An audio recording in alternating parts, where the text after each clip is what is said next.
Olá a todos, sejam muito bem-vindos ao Combrapa 2020, mais especificamente ao nosso primeiro minicurso, que é o delineamento experimental e o uso de softwares livres para a extração e análise de dados experimentais. Esse minicurso será ministrado pelos professores Eider Franco, Sérgio Todi e por mim, Fernando Gomes. Professor Eider, por favor.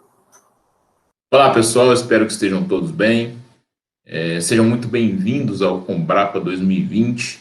Eu agradeço o convite do professor Fernando, agradeço ao convite do professor Sérgio Todi, agradeço e parabenizo a todos vocês que acreditaram, que contribuíram para que hoje esse evento se torne uma realidade. No nosso minicurso, faremos uma abordagem resumida a respeito de conceitos de estatística experimental, com enfoque em experimentos, ensaios de análise quantitativa de dados, que possamos sair daqui enriquecidos e contribuir com a troca de saberes. Um forte abraço e nos vemos daqui a pouco. Muito obrigado, professor Eider. Professor Sérgio Todi, por favor. Muito obrigado pelo convite. Nós vamos falar no nosso minicurso de maneira introdutória sobre a importância do método científico. Na sequência, o professor Eider Franco vem falando sobre as bases conceituais do delineamento experimental inteiramente casualizado, de blocos ao acaso, aqueles que trabalham em laboratório, que fazem qualquer atividade em campo. Pensamos que isso vai ser muito útil para todos vocês. E, por fim, apresentaremos alguns resultados do nosso grupo de trabalho, resultados esses dentro de estudos ecotoxicológicos. Espero que vocês gostem. Agradeço mais uma vez a oportunidade e certamente estaremos juntos em algum meet, em alguma sala, para nos conhecermos, dirimirmos dúvidas e falarmos um pouco a respeito dessa temática. Muito obrigado. Obrigado, professor Sérgio. Eu termino, então, esse minicurso falando sobre a extração de dados experimentais. E vamos fazer uma série de tratamentos estatísticos usando softwares livres. Ao final, nós retornaremos para as eventuais dúvidas e para manter um contato mais próximo com cada um de vocês. Professor Sérgio, por favor, a palavra é sua. Olá, sejam bem-vindos ao Combrapa 2020. Eu sou o professor Sérgio Todi, estou acompanhado do meu colega professor Eider Franco e falaremos para vocês sobre o delineamento experimental. Nós vamos dividir esse minicurso em 3 momentos. Eu falarei um pouco sobre a importância do método científico, passarei a palavra para o meu colega, que vai falar sobre a questão conceitual do delineamento experimental inteiramente casualizado e o delineamento de blocos. Na sequência, eu retorno com vocês, falando um pouco da obtenção e tratamento de dados para material biológico. Tudo bem? Então, existem vários tipos de conhecimento: o filosófico, o religioso, o tácito e o conhecimento científico, além de vários outros. Na verdade, o conhecimento científico é o ramo do conhecimento humano que utiliza a lógica e a experimentação para buscar interpretar o mundo natural de maneira racional. Por mais que possa existir ciência sem tecnologia, na sociedade elas tornam-se inseparáveis. Na verdade, quando falamos de tecnologia, falamos de processos, e novos processos são criados a todo momento, em todas as áreas de conhecimento. Bom, então vamos lá. O método científico ele parte da observação de um problema, de uma inquietação, e a partir de então estabelece algumas hipóteses, algumas perguntas são feitas. A partir do momento que essas perguntas são feitas, uma fase importantíssima é a fase do planejamento, saber todas as informações necessárias que devem ser tomadas de maneira anterior àquilo que vai se executar. O momento de execução é o momento em que temos que, na verdade, observar os processos ocorrendo, as reações que estão acontecendo, para que, na verdade, possamos, de alguma forma, verificar, consolidar, responder às perguntas ou às hipóteses estabelecidas. Posteriormente, nós temos a parte importantíssima também, como todas as outras, que é do registro e análise de dados. A partir do momento que esses dados eles acontecem, eles são obtidos, de que maneira nós vamos tratar esses dados? qual vai ser o tipo de tratamento que daremos a esses dados para poder ter uma resposta robusta a essas hipóteses, a esses questionamentos que estamos fazendo. E, por fim, tão importante quanto os passos anteriores é a questão da comunicação científica. O que é comunicação científica? São os artigos, as notas técnicas, etc. Bom, os jornais apresentam alguns questionamentos importantíssimos sobre a questão que vivemos hoje, chamada da crise da reprodutibilidade.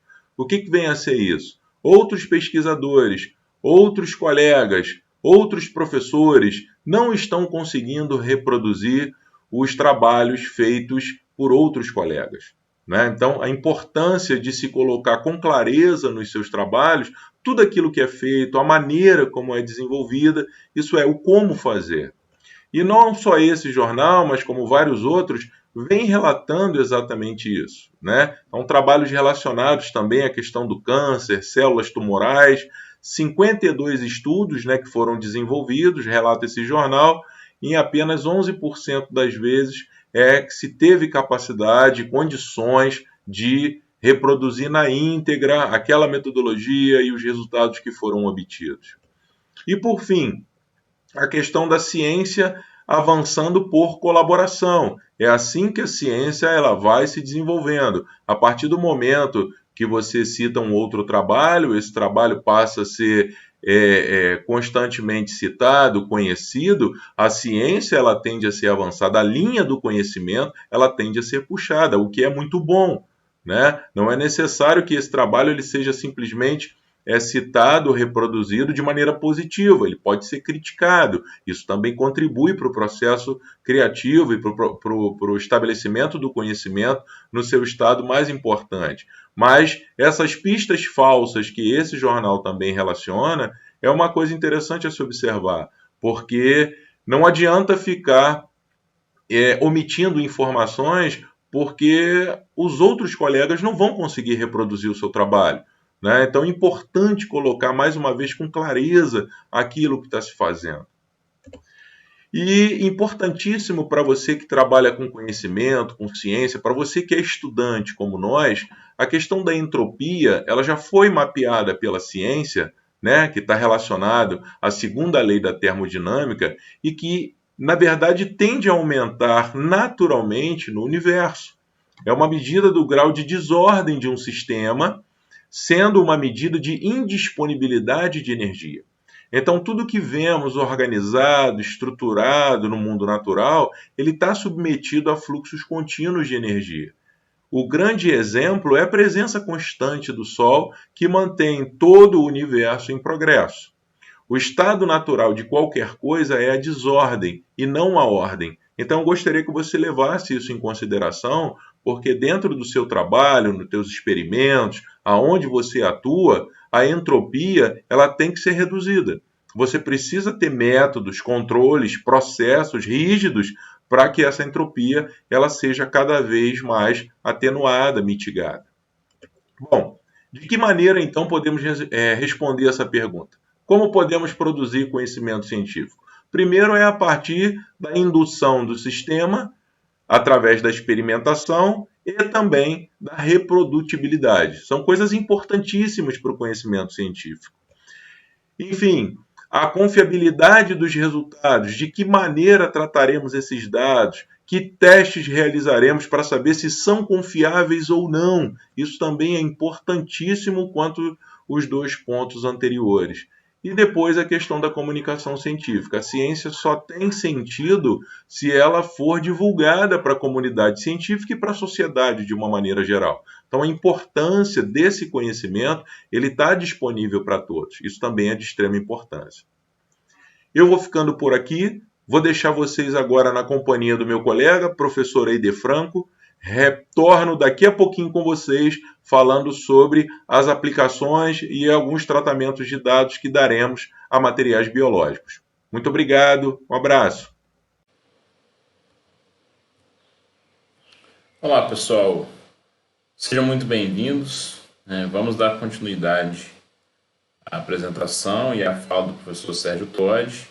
Nesse momento, a gente passa a falar sobre estatística experimental, né? e a sua relação com a estatística básica, com a pesquisa científica, com a mensuração e interpretação de dados, ok? Toda essa apresentação ela vai se basear em conceitos, né? A gente precisa de um embasamento muito bem feito, muito bem construído, para poder ter um entendimento, principalmente, o que eu quero trazer para vocês, sobre a importância do rigor metodológico, que a gente consiga produzir trabalhos que sejam passíveis de serem reproduzidos, tá? E a estatística experimental ela é a ferramenta para isso. É através dela que a gente vai poder realizar ensaios, experimentos, né?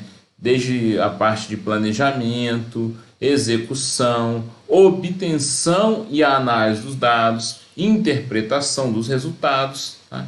E para isso, a gente tem como objetivo principal testar alternativas, testar tratamentos, testar métodos, produtos, doses, tá?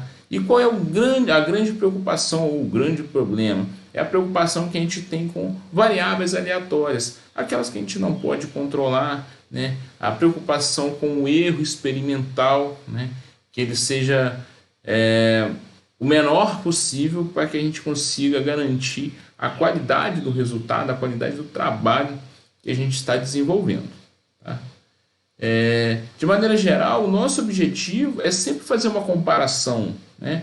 Testar, realizar tratamentos para ver qual daqueles tratamentos ou quais os tratamentos tiveram melhor ou pior resultado, né? Quando a gente faz o experimento, o nosso desejo é que o resultado seja positivo, grandioso, né? Porém, a gente também tem que entender que um não resultado também é um resultado, ou seja, um resultado negativo ele também serve como resultado de pesquisa publicável, porque o método que nós utilizamos chegou no resultado X, que foi um resultado negativo, não foi um resultado esperado positivo, mas foi negativo. Desse método, a probabilidade de dar um resultado negativo é X. Agora, a partir da revisão bibliográfica de outros pesquisadores, eles podem chegar ao consentimento, à interpretação, que o método teve falhas. Então, a gente precisa garantir que o nosso trabalho seja passível de ser reproduzido. O método, tá? A metodologia, seja passível de ser reproduzida. O nosso objetivo com a estatística experimental é justamente a comparação. Então, se a gente observa na imagem da esquerda, o que nós temos? Um lado da cerca tem uma vegetação mais seca, do outro lado tem a vegetação verde, exuberante, né? E aí seria necessário uma série de estudos, uma série de avaliações para entender o porquê das características distintas, e isso se baseia em todo tipo de experimentação, em todo tipo de interesse, né? Na foto da direita que nós temos dois sorvetes bonitos, aparentemente apetitosos, mas que precisariam passar por uma série de testes, incluindo degustação por diferentes públicos, até que ele chegue ao mercado como um produto de aceitação pela população. Grave esse termo que nós vamos discutir daqui a pouco, tá bom? Então vamos lá. Em termos de conceitos básicos, o primeiro conceito é o conceito de tratamento, né? O que é o tratamento do nosso trabalho? O tratamento é um método, o tratamento é um elemento ou qualquer coisa que se deseja medir, comparar, testar e extrair daquilo um resultado, tá? Como exemplo aqui, né, 3 exemplos rápidos, a gente pode ter, por exemplo, um novo fertilizante, né? Quero testar um novo fertilizante, eu quero testar uma nova fonte potencial de fertilizante para as plantas, eu posso avaliar o impacto ambiental dessa nova fonte, por exemplo, de fertilizante, ou um novo produto, ou um efluente sobre organismos diversos, que a gente tem metodologia para isso. Ou, por exemplo, a gente poderia eu quero avaliar a aplicação de um polímero, por exemplo, na agricultura, um trabalho que nós já fizemos junto com o professor Fernando. Então, o tratamento, em resumo, é aquilo que se deseja testar. Bom, gravo isso aí com vocês que a gente vai precisar. O segundo conceito, e é o conceito que você fala, mas esse conceito deveria ser o primeiro, Eider. Então, é o conceito de ensaio, de experimento, de teste, né? Que é o trabalho previamente planejado, nós vamos falar de planejamento daqui a pouco, né? Que segue determinados princípios básicos, nós também vamos falar disso daqui a pouco, e onde a gente vai conseguir fazer a comparação dos efeitos daqueles tratamentos. Lembrando, pessoal, tratamento não é um indivíduo, né? Tratamento pode ser um produto, mas com diferentes possibilidades. Então, o que é o ensaio ou experimento? É a prática da pesquisa, é o trabalho de campo, é o trabalho de laboratório, é o pôr a mão na massa. Ok? Seguindo ainda com nossos conceitos. O conceito de delineamento experimental. Bom, e aí, o que é esse cara aí? Ele fala pra gente. Então, ele é o plano para realizar o experimento. Por que eu preciso desse plano?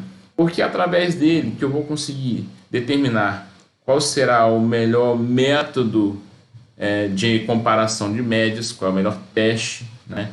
Eu vou determinar com esse delineamento para qual tipo de espaço, de estrutura laboratorial, externa, que eu vou demandar. Então, nesse plano a gente tem a maneira como os diferentes tratamentos deverão ser distribuídos dentro das nossas parcelas, de maneira mais enxuta, dentro de toda a nossa área útil de experimento, onde vai ficar cada tratamento, um ao lado do outro, um atrás do outro, um em cima do outro, tá bom? Isso não. E como a gente vai analisar esses dados a serem obtidos? Então, delineamento experimental, para a gente poder gravar mais um impacto aí, é a forma como será feito o nosso experimento, o nosso ensaio, a nossa pesquisa. E aí a gente parte de um outro princípio, e olha que legal, quando a gente falou do sorvete, né? Qual é a população que gostou mais de um sorvete de chocolate, o outro gostou mais do chocolate mais amargo. Se a gente for trabalhar a nível de população, né, o conjunto constituído por todos os dados possíveis com relação ao que se deseja estudar, é muita coisa, são muitas variáveis, são infinitas possibilidades, é um trabalho hercúleo, tá? Então, a gente não consegue trabalhar a nível de população. É possível? Sim, é possível. É fácil trabalhar? Não. Então, a gente precisa de uma amostra, e é o que a gente vai falar agora. A gente precisa de uma amostra, que é uma parte representativa da população, né? Então, eu quero saber se lançar uma bermuda agora, um short, uma malha no mercado vai surtir efeito. Então, eu preciso do público que usa mais bermuda, com que faixa etária, qual o gênero. Olha quantas possibilidades a gente precisa. Não posso pegar a população como um todo, porque aí eu tenho pessoas que não gostam de usar bermuda, eu tenho pessoas que não podem usar, não usam por questões estéticas. Então, eu não posso usar a população como um todo, eu preciso de uma amostra daquela população, né? E dentro dessa amostra ainda preciso procurar aquela que é representativa para aquele estudo. Então, aqui a gente traz de maneira mais, aí trazendo para a área de agronomia, que é a minha área de domínio, por exemplo, se eu quero avaliar o potencial germinativo de uma semente, de uma espécie, eu tenho já uma metodologia pronta, que são as regras de análise de semente. E aí dentro das regras de análise de semente eu tenho uma série de critérios com a amostragem, até a forma de obter, né, de realizar a amostragem, a metodologia é descrita. Mas quando eu quero fazer ensaios de ecotoxicologia, por exemplo, a metodologia já determina, trabalha-se com 10 ou 20 sementes, aí vai variar o tipo de recipiente que nós vamos utilizar. 10 ou 20 sementes não é uma amostra representativa da população. Se eu definir que eu vou trabalhar com 10, mas quantas unidades de 10 sementes eu vou testar? Ou seja, quantas repetições eu vou utilizar? isso também é possível determinar. Nós vamos falar de repetição daqui a pouquinho, ok? Então, a amostra ela tem que ser representativa, até porque o nosso resultado ele é um resultado representativo e a ideia é extrapolar esse resultado a nível de população, ok? Vamos seguir com os nossos conceitos. Então, a amostra é de onde virão as informações.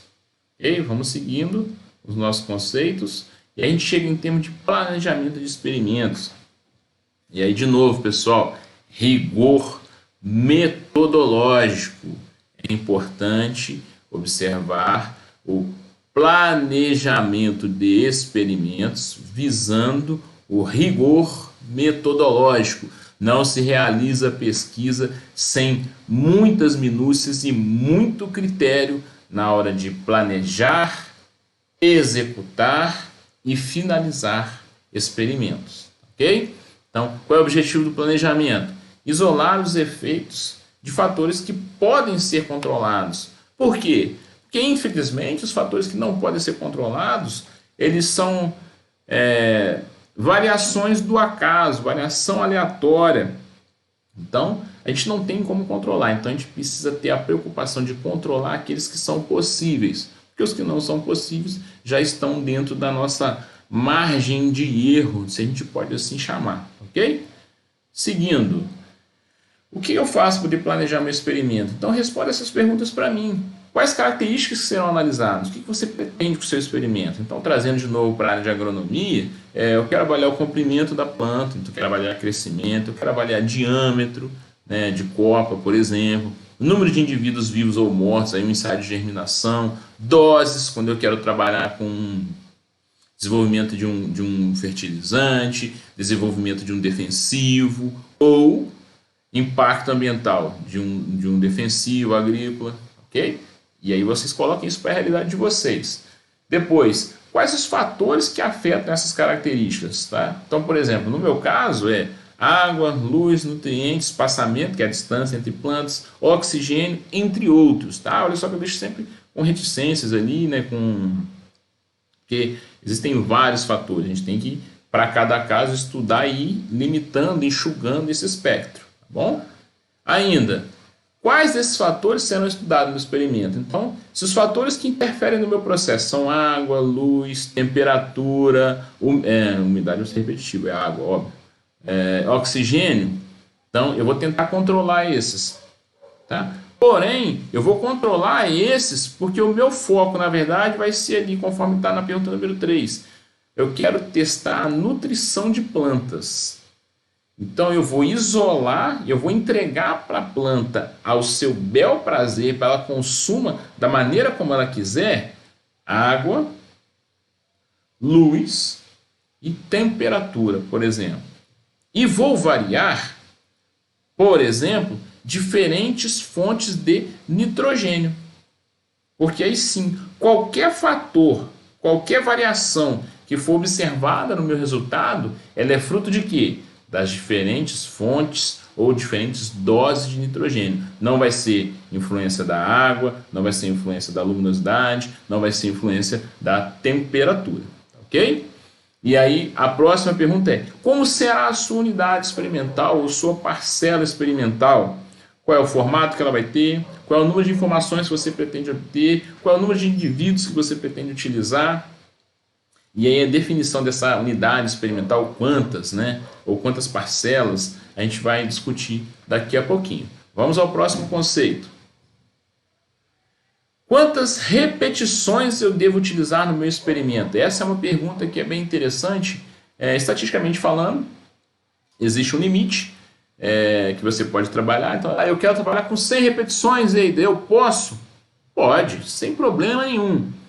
Qual a dificuldade disso? Primeiro, você tem espaço disponível para isso? Segundo, você tem recurso humano, recurso financeiro? Tudo que é em demasia também tende a aumentar o volume de trabalho e o custo disso. Então, mas e aí, o que você recomenda? É difícil você falar para o trabalho dos outros.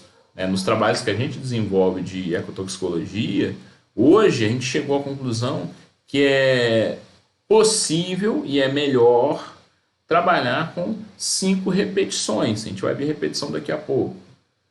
Porque a gente trabalhou com 3, a gente já teve algumas discrepâncias de resultado, e aí foi bom, de 3 vamos para 4, também tivemos algumas dificuldades de resultado, e aí partimos para 5 repetições. Os nossos trabalhos são trabalhos de bancada, e é fácil, a gente não tem uma diferença absurda de necessidade de espaço, recurso financeiro e pessoal por executar.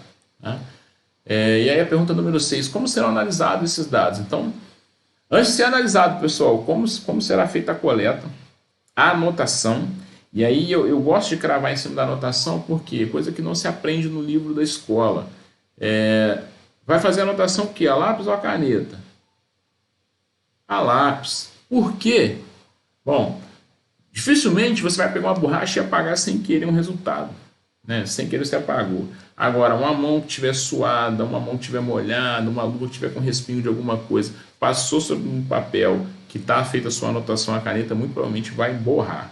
Tá? Fazendo esse parênteses aqui. Então, coleta, anotação. O que você vai precisar para fazer a coleta? Vai precisar de uma fita métrica, de uma régua, de um paquímetro. Seu paquímetro vai ser digital, analógico. Se for digital, quantas casas decimais ele vai ter? Tá? Essas são preocupações muito importantes. Tá? Essas minúcias fazem muita diferença na qualidade do seu resultado. E depois disso, qual é a análise? Qual é o teste de média? Qual a análise estatística que você vai fazer com os seus dados? Então, vai usar um teste Tuck, vai usar um Scott-Knott, vai usar um Fisher, entre outros. Tá? Tudo isso tem que ser pensado previamente. Ainda dentro dos princípios básicos da experimentação, agora a gente vai falar deles, perdão. A gente tem que ter preocupação, primeiro, repetição, é aquilo que a gente já falou lá atrás. Quantas repetições, né? Quantas forem possíveis dentro da nossa metodologia, dentro do nosso espaço, dentro do nosso recurso. Né? Mas o que é essa repetição? É aplicar cada tratamento que a gente pensou nas parcelas. Poxa, é muito óbvio isso. Sim, é muito óbvio. Olha só, o tratamento A, o tratamento B, o tratamento A é repetido 7 vezes. A1, A2, A3, até o A7. O tratamento B é a mesma coisa. B1, B2, B3, até o B7. É fundamental para a qualidade do seu resultado que você trabalhe com repetições. Não dá para tirar resultado a partir de uma unidade. Porque tem N possibilidades, N variações que podem interferir nessa sua única unidade amostral, nessa sua única repetição. Então é fundamental, necessário. Vou extrapolar, pessoal, é obrigatório que você faça repetição do seu experimento, ok? Por quê? Porque assim a gente tem a possibilidade de estimar os efeitos da variação ao acaso, estimar melhor o efeito dos tratamentos. De novo, quanto mais rigor você tiver com o planejamento do seu experimento, melhor tende a ser a qualidade do resultado obtido, ok? Um outro princípio básico aí da experimentação, e esse é tão importante quanto a repetição, e eles trabalham de maneira conjunta, é a casualização ou a aleatoriedade, que é a gente distribuir os tratamentos, tá, com as repetições ao acaso. O tratamento não pode vir como na figura anterior, A1, A2, A3, A4, A5, A7, B1, B2, B3, B7. Eles têm que vir literalmente ao acaso. Nas minhas distribuições, eu sempre peço à minha filha. Por quê?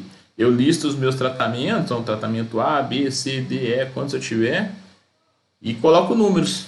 Eu poderia jogar uma moedinha também e fazer literalmente aleatório. Mas eu falo, filha, fala um número, aí eu rabisco. Fala outro número, eu rabisco. Porque aí fica literalmente ao acaso. Tá? Aquela brincadeira, a ajuda de criança é pouca, quem não aceita é bobo. Né? ela está sempre por perto, sempre querendo ver o que o papai está fazendo, a gente aproveita para usar um pouquinho da inocência dela, mas ao mesmo tempo a gente entrega qualquer adversidade ao acaso, à aleatoriedade, né? Fatores que não podem ser controlados. Então, aqui está o exemplo, ó, o tratamento A, o tratamento B, e distribuídos de maneira totalmente aleatória. Continua, agora, né, o exemplo aqui a gente mudou, né, a gente tem do A1 ao A10, por exemplo. São 10 repetições do tratamento A, mas totalmente dispostas ao acaso. E observa que mesmo assim a gente precisa do rigor metodológico. É um croquis onde eu distribuí os meus tratamentos, distribuí os tratamentos com as repetições, então distribuí as repetições, tá? Mas totalmente ao acaso. Eder, mas aí vai fazer diferença? Vai.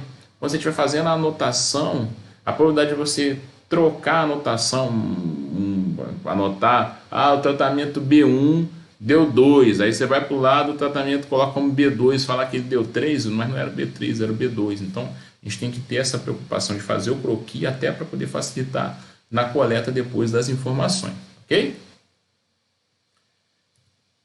Um outro princípio básico aí, extremamente importante na experimentação é o controle local. Ok, ele vale o tempo inteiro? Não. A gente vai ver isso daqui a pouco. Mas em que consiste isso então? É distribuir os nossos tratamentos com o único objetivo de minimizar efeitos do ambiente. Olha que legal. Então, se é efeitos do ambiente, a gente já começa a pensar, quando o ambiente é controlado, eu uso o controle local? Vejamos daqui a pouco, ok? Distribuição dos tratamentos visando minimizar os efeitos do ambiente, por exemplo, água, luminosidade, fertilidade do solo. Tá? Então, tá bom, ele. Controle local é isso, eu tenho que me preocupar com o ambiente. E quando eu uso? Vamos à próxima pergunta. Uso ou não uso, né? Usar ou não usar o controle local. Vamos lá. Se o seu material experimental é comprovadamente homogêneo, então não há por que usar o controle local. Se o seu ambiente é um ambiente controlado, um laboratório, né? Não há por que você usar o controle local. Se você não vai usar o controle local, né, automaticamente o seu delineamento experimental ele é o delineamento inteiramente casualizado. Nós vamos falar dele daqui a pouquinho, ok? Tá bom, ele. Então, toda vez que eu não tiver controle local, o delineamento é inteiramente casualizado. Sim, porque aí você parte do princípio que tudo em volta do seu ensaio é homogêneo, é padronizado. Um laboratório é padronizado, ele? Se você tiver como característica principal o controle ambiental do seu experimento, né, que não haja interferência ambiental, então, temperatura. Dá para conseguir uma temperatura padrão, por exemplo, com ar-condicionado, sem problema nenhum, não é verdade? E agora, se o seu material experimental é comprovadamente heterogêneo, controle local. Se o ambiente é heterogêneo, controle local é necessário, obrigatório. E aí a gente tem o delineamento experimental em blocos casualizados ou blocos ao acaso. Você encontra isso escrito das diferentes maneiras. Aí, mas existem outros delineamentos? Sim, existem N outros, N variações, só que a gente não tem tempo suficiente para poder discutir aqui, ok? A gente vai focar nesses dois, que é o que a gente usa com mais frequência no nosso trabalho, tá bom? Beleza? E aí, então vamos lá. E o DIC? DIC, delineamento inteiramente casualizado. Utilização, ensaio de laboratório, né, ambiente teoricamente controlado. Casa de vegetação ou estufa, depende de onde você estiver, ela tem um nome. E aí recomenda-se o delineamento inteiramente casualizado para casa de vegetação e estufas, partindo do princípio que as condições são totalmente controladas. Então a gente tem realmente casas de vegetações espetaculares, tá? Que você tem controle de umidade, temperatura, fotoperíodo, então você tem tudo, beleza? Você pode ter isso, mas eu ainda assim, aí vai o meu rigor metodológico, tá? Eu hoje não uso mais delineamento inteiramente casualizado para casa de vegetação. Por quê? Porque você pode muitas vezes ter uma estrutura espetacular, a melhor estufa do mundo, a melhor casa de vegetação do mundo, mas do lado você tem um prédio. Então, você pode ter o melhor, mas ela não instalada no melhor lugar. E acontece muito, pessoal. Normalmente é o que sobrou, é o espaço que tem disponível, então você acaba instalando ela ali. E aí, a partir do momento que você tem uma construção, uma estrutura, um prédio do lado, você começa a ter efeito desse prédio sombreando a sua estufa, limitando a chegada de água. Obviamente a água não vai fazer tanta diferença, mas principalmente luminosidade, que interfere dentro da sua casa de vegetação. Então, se você faz um experimento ali, você pode estar mascarando o seu resultado por conta dessa uma árvore que pode estar em volta. E pessoal, infelizmente essas coisas passam batido, ok?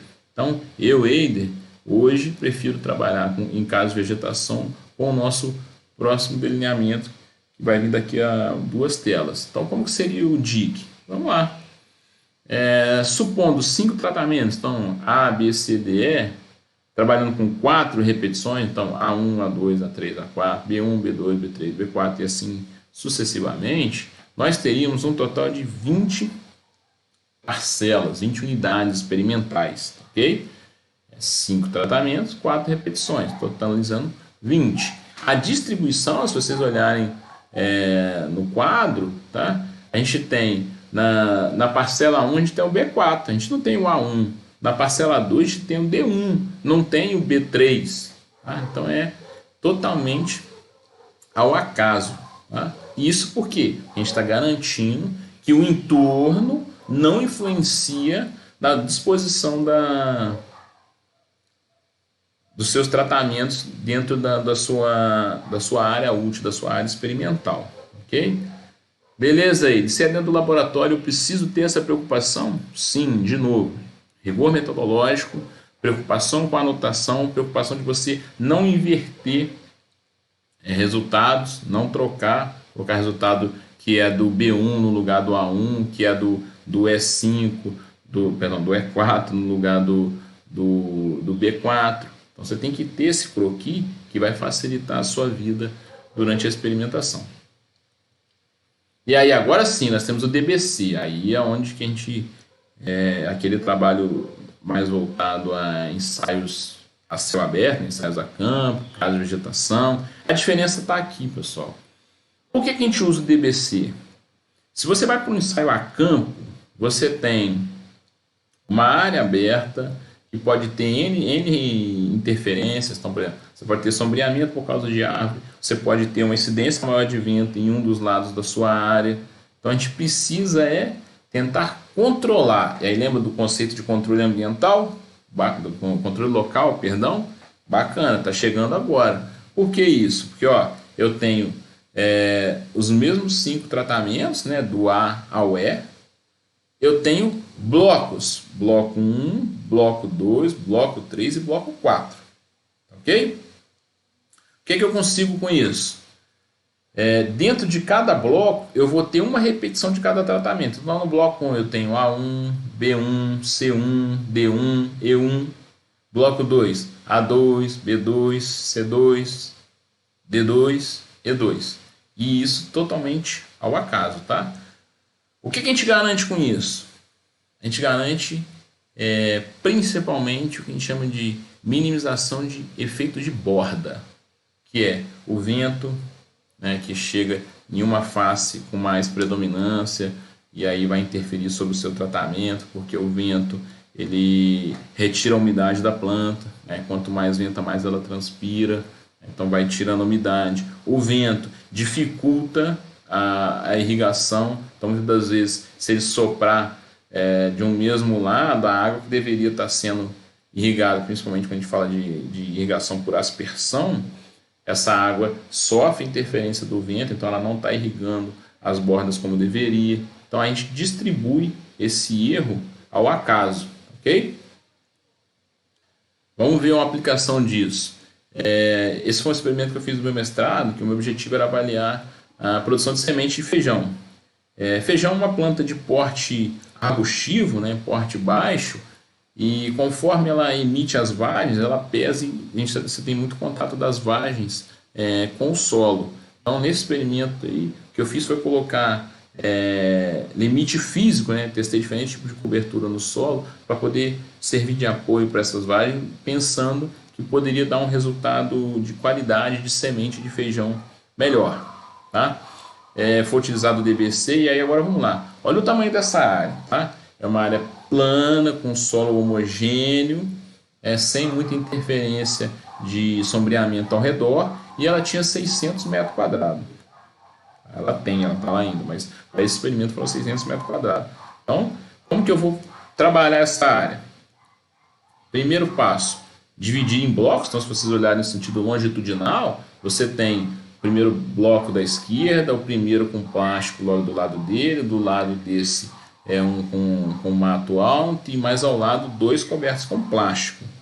Então, tratamentos com plástico, observe que tem um do lado do outro, no mesmo bloco, mas isso foi sorteado, não foi culpa minha. Tá? Então, eu estou entregando esses erros ao acaso.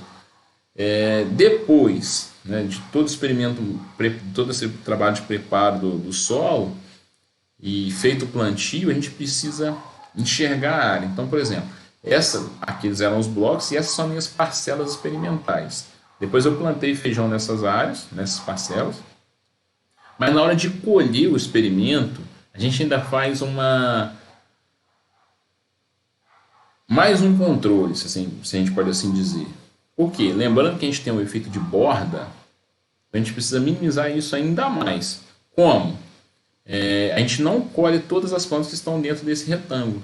A gente elimina 50 centímetros em todas as faces. Então, qualquer alteração que tiver na borda, a gente está eliminando ou tentando eliminar de novo. A gente tentando garantir que as plantas da porção mais central da parcela sofreram menor influência de efeito de borda. Tudo isso, pessoal, é preocupação com rigor metodológico. Tá? Não vou trazer aqui para vocês uma série de resultados de delineamento de blocos ao acaso, por questão de tempo, mas na sequência vão ter a fala do professor Sérgio Todd, de novo, e aí ele vai passar bastante com vocês aí resultados de delineamento inteiramente casualizado, preocupação com o uso do croquis, a distribuição dos tratamentos, isso a nível de laboratório, que é o que a gente tem feito com mais frequência, ok? Então a gente fica agora com os resultados do professor Sérgio Todd. Um abraço a todos e a gente se vê daqui a pouco, hein?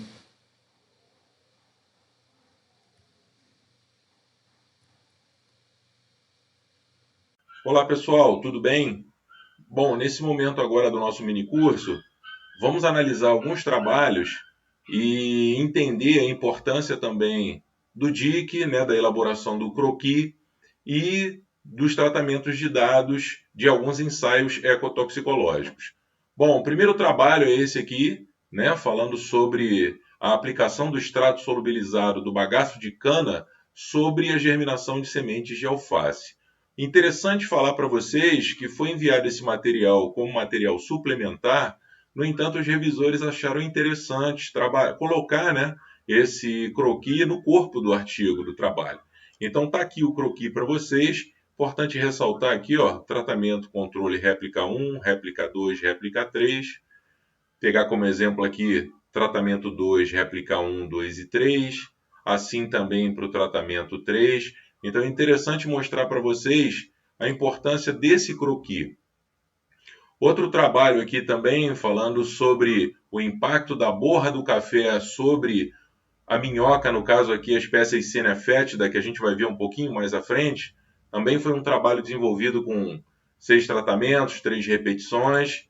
Também os revisores julgaram importante colocar no corpo do trabalho o croquis experimental. Vocês podem ver aqui o tratamento 1, réplica 1, tratamento 1, 2 e réplica 2 e réplica 3. Tratamento 4, né? Réplica 1, 2 e 3. Então, mostrando para vocês a importância, como nós falamos no início lá, de manter o rigor metodológico, né? E passar para a comunidade, de uma maneira geral, como é que seu trabalho foi feito, dando importância até para a posição das suas parcelas, né? Dos seus tratamentos. Esse aqui é um teste, né, de germinação de semente de alface em placa de Petri, lembrando que o mesmo pode ser feito também em solo, mas algumas imagens para vocês de como é feita a semeadura, o momento em que ele vai para incubadora, né, para a câmara de germinação. Na sequência, de que maneira, né,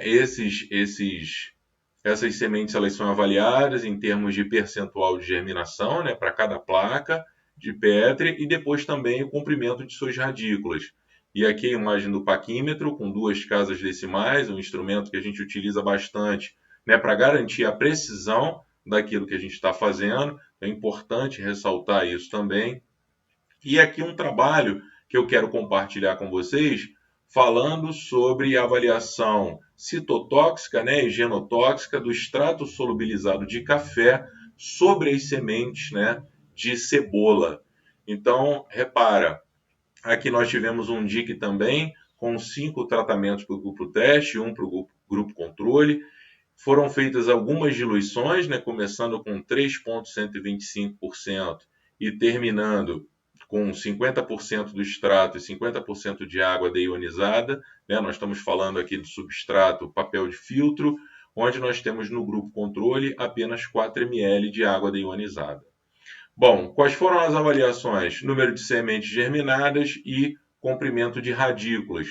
As determinações da concentração de efeito não observado, seno, e da concentração de efeito observado, cel, foram realizados a partir da comparação entre as médias do comprimento de radículas. Interessante ressaltar que aqui a gente avalia o efeito subletal e não o efeito letal, isso é, diretamente sobre as sementes. E essas médias foram comparadas pelo teste Tukey a 5% de probabilidade. Colocando para vocês aqui no rodapé, né, esse material, onde ele se encontra, né, a sua citação direitinho, para que no futuro os que tiverem interesse podem consultar. Bom, vamos aos dados. Observamos aqui o percentual de germinação em função dos tratamentos. Inicialmente, percebe-se que o grupo controle não apresentou diferença significativa em relação ao tratamento 1. O tratamento 2, né, já apresentou diferença significativa em relação ao tratamento controle e o tratamento 1. Tratamento 3 e 4 não apresentaram diferença significativa. E o tratamento 5, né, foi totalmente diferente dos demais. Repara que a anotação utilizada foram essas letrinhas para mostrar a diferença significativa. E a função que melhor definiu esse comportamento foi essa função quadrática dentro desse intervalo analisado. Verifica-se aqui o seu R2, tá bom? E à medida em que aumenta-se a concentração desse extrato, o percentual de germinação ele também diminui significativamente. Olhando aqui o comprimento das radículas, né, medido em milímetros em função dos tratamentos, podemos observar um comportamento muito similar. Não houve diferença significativa entre o grupo controle, né, e o tratamento 1. O mesmo para o tratamento 2. Aqui sim, houve diferença significativa entre o tratamento 3 e o tratamento 4. E o tratamento 5 foi o que percebeu-se o menor desenvolvimento radicular. Né? Da mesma maneira também uma função quadrática foi a função que melhor descreveu esse comportamento. À medida em que esse extrato ele é adicionado, existe uma inibição do comprimento radicular. Isso é, à medida que essa planta ela se desenvolver, a gente percebe com a adição desse extrato, a capacidade dela se fixar no solo é muito pequena, né? O desenvolvimento foi muito baixo. Então aqui a gente consegue observar a questão do efeito subletal também bastante significativo. Em relação ao seno, a gente observa que a concentração de efeito não observado foi em T1, né? Então, estatisticamente eles tiveram o mesmo resultado, o tratamento controle e o T1, e a concentração de efeito observado foi exatamente em T2. A partir daqui, sim, percebe-se já uma inibição do crescimento radicular. Vamos para um outro trabalho relacionado à questão do comportamento de fuga das minhocas, né? Um ensaio de avoidance, conforme a BNT 17512 de 2011. Aqui nós temos todo o preparo do solo, a pesagem do solo. Esse solo ele fica dividido em 2 câmaras, então o próprio tratamento controle é uma das câmaras que o operador vai escolher. Então nós temos o solo controle e o solo teste. A partir do momento que esse delineamento ele tá montado, já ocorre a sua aleatoriedade, aí sim coloca-se esse papelão, e esse papelão é o divisor entre o grupo controle e o grupo teste. A partir do momento que esse solo, a sua capacidade de campo, ela foi trocada pelo poluente, pela droga, né, pelo que se quer avaliar, então, ao invés de colocar o solo na capacidade de campo, é adicionado o poluente, né, que quer se estudar. A partir de então, se dispõe aqui as minhocas para verificar qual é o comportamento preferencial que elas vão adotar. Ou elas vão para o solo controle, ou elas vão para o solo teste. Bom, também da mesma maneira, né, a importância do DIC, são 7 tratamentos com 3 repetições. Estão aqui os tratamentos. E para cálculo dessa porcentagem de evasão ou de fuga, a gente utiliza a seguinte equação, né? As minhocas que estão no solo controle menos as minhocas do solo teste, dividido pelo total de minhocas vezes 100. Então, o solo é considerado tóxico quando mais de 80% dos organismos expostos, eles preferem o solo controle, isso é, fuga maior do que 60%. Isso já é considerado, né, um solo inapropriado. Essas médias foram comparadas pelo teste de Tukey a 5% de probabilidade. Vamos aos resultados. Bom, esse é um resultado, né, onde foi adicionado óleo de soja, né? E aqui a gente começa a perceber o comportamento de fuga em relação à adição do poluente. Conforme se adiciona uma concentração, né, uma dose muito pequena de 1 ml, 10 ml, né, 10 vezes mais, mesmo assim torna não significativo. Isso é, as minhocas preferem ou continuam no solo teste. À medida que se adiciona 15 ml, aqui sim, houve uma evasão de 60% das minhocas para o solo controle. Então, o que a gente observa aqui é que, neste momento, conforme a gente vai adicionando uma dose maior desse poluente, a gente tem aqui um desvio padrão muito menor, né? A gente percebe que há uma uniformidade nesse comportamento em relação às réplicas, e a dose limitante aqui, nesse caso, para um solo arenoso, foi de 15 ml. Para o solo argiloso, percebe-se que inicialmente, nas doses de 1 e 10 ml, nem houve um comportamento positivo dentro daquela equação para fuga. Mas conforme foi se aumentando essa dose, chegou um momento em 20 ml em que a gente percebe que já houve uma intolerância das minhocas nesse tipo de terreno. Então a gente está falando de um organismo teste que fica numa camada de 0 a 10 do solo, né, ali na serrapilheira, e que aí sim, com 20 ml em solo argiloso, esse solo se tornou impróprio, né, para sua habitação. Outro ensaio interessante que eu quero mostrar para vocês, para a gente estudar junto, é a questão do potencial do lixiviado de aterro sanitário sobre o paulistinha, o Dânio rério. Quando a gente fala de lixiviado de aterro, nós estamos falando de chorume, né? Então, todo esse material que ele é, de alguma maneira, né, recuperado, né, ele é estabilizado nas lagoas de estabilização dentro dos aterros controlados. Então, esse material se disperso em ambiente, né, como é que fica? E, de uma maneira muito simples, né, em ambiente aquático, qual é o comportamento?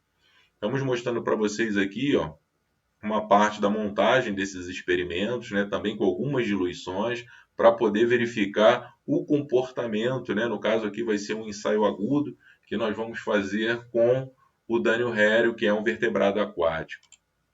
Bom, esses ensaios, eles na verdade foram bastante exploratórios por conta do caráter, né, heterogêneo, difuso desse poluente, e aí foram utilizadas algumas concentrações decrescentes na razão de 50%.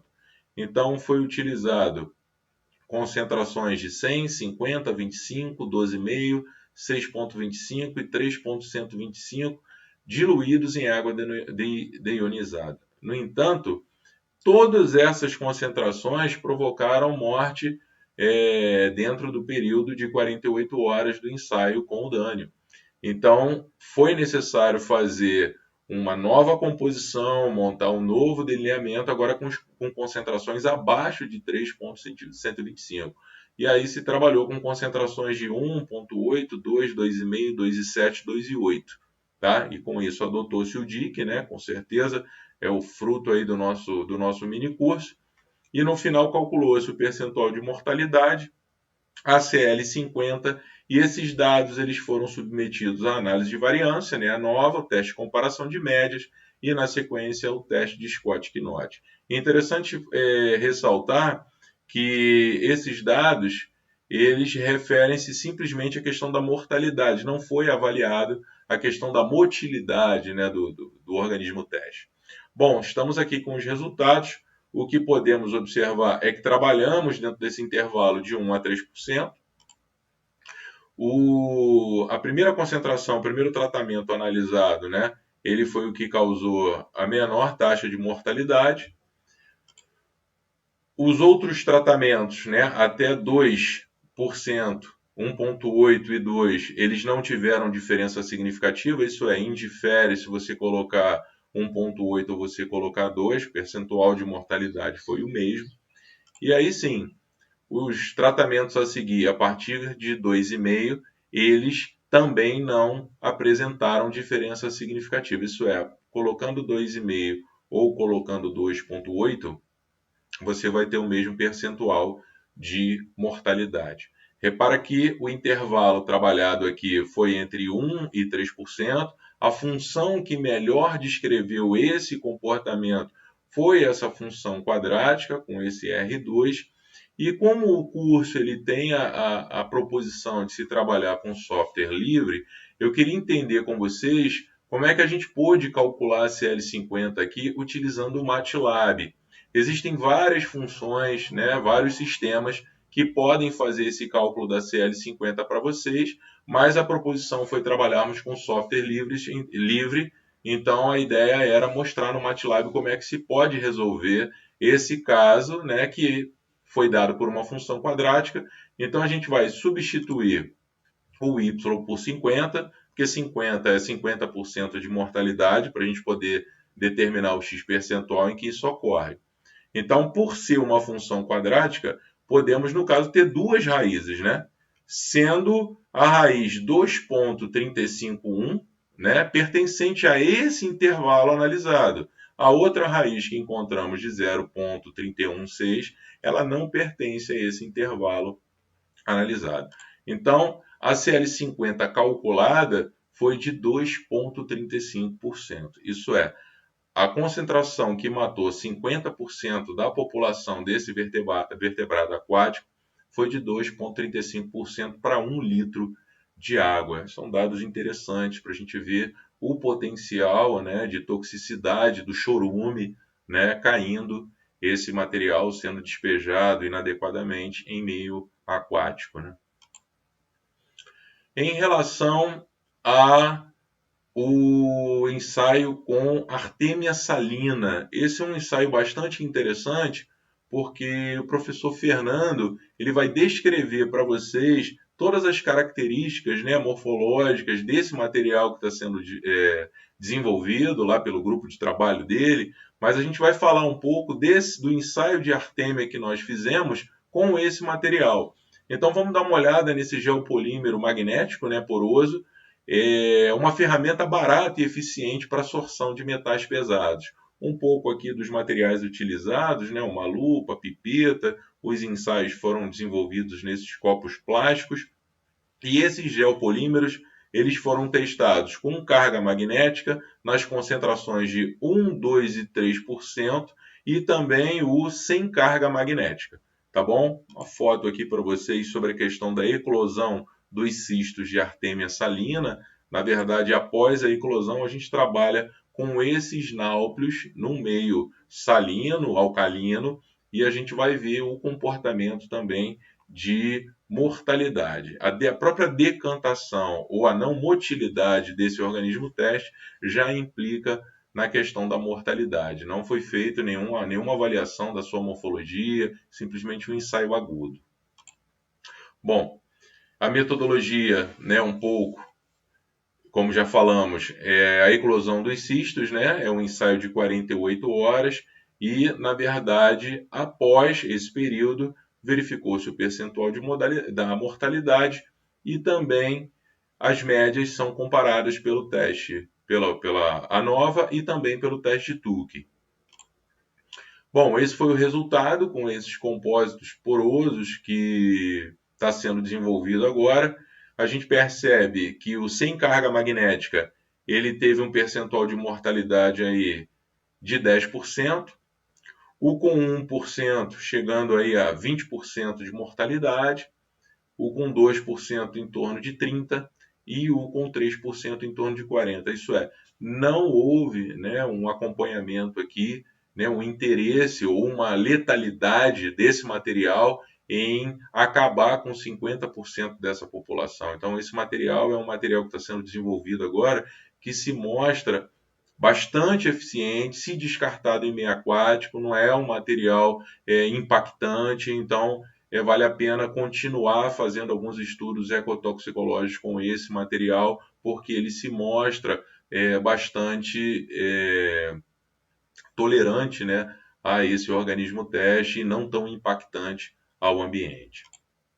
Bom, em relação ao DIC colocado pelo professor Eider, toda a sua conceituação, e também o professor Igor, que vai falar sobre a utilização da linguagem Python, eu não poderia deixar de falar com vocês também sobre como montar o DIC utilizando o Excel. Bom, coloquei aqui para vocês, né, o corpo do Excel. Basta você digitar no Excel a função aleatório entre e a quantidade de tratamentos que você tem, que a partir desse momento ele começa a fazer o sorteio para você. Então, nesse exemplo aqui, nós temos 3 tratamentos com 3 réplicas e o sorteio tem que ser dado, no caso aqui, entre T11, que é número 1, e T33, que é 9. Então, 1,9. A partir do momento que eu dou Enter, ele sorteia para mim, né, um tratamento e eu vou fazendo à disposição do meu croquis experimental. Dou Enter novamente, ele sorteia para mim o número 2, que é T1, 2, e eu vou lá e coloco no meu croquis, como nós vimos lá no início, aqueles 2 trabalhos que eu apresentei para vocês. E, por fim, você consegue montar o seu croquis experimental utilizando também a função aleatório entre do Excel. Bom, utilizando agora o AgroStat, né? Tá disposto lá na página do Combrapa, vocês podem baixar gratuitamente, tá bom? E fazer esses ensaios. Existe a versão paga, existe a versão online, que é essa que a gente está utilizando aqui. Então, eu entrei lá no agrostat.com.br, foi o software que o professor Eider usou também.